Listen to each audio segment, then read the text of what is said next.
Separating fact from opinion in teaching. That is what Florida's education commissioner wants to do by proposing a rule to remove indoctrination from the classroom.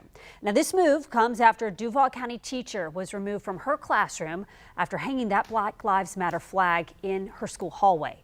On Your Side's Troy Kless breaks down the proposed change and how educators feel about it.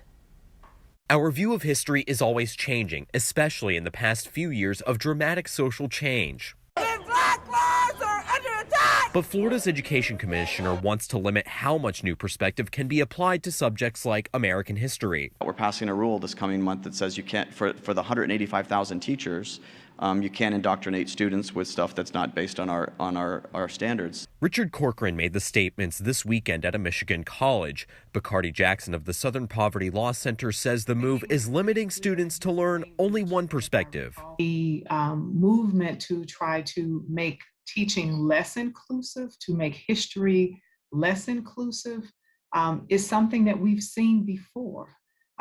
This is not a new chapter in world history. Corcoran says his proposal would be requiring teaching materials to be factual and objective, something he says they've tried to change in the past. We rewrote all of our standards, we did all of that stuff, and then we do a book adoption, which we're now all the publishers, and the publishers are just infested with liberals. But the leader of the state's teachers union says teaching has evolved on subjects such as the Holocaust, slavery, the Civil War, and Jim Crow.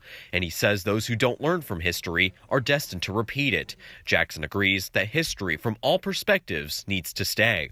We have a history in its traditional form, as it has been told, that eliminates the realities for so many people. And so when we use buzzwords like traditional history, we know those are in fact dog whistles. A vote on the rule change is expected in Jacksonville on June 10th. Troy Kless, First Coast News, on your side.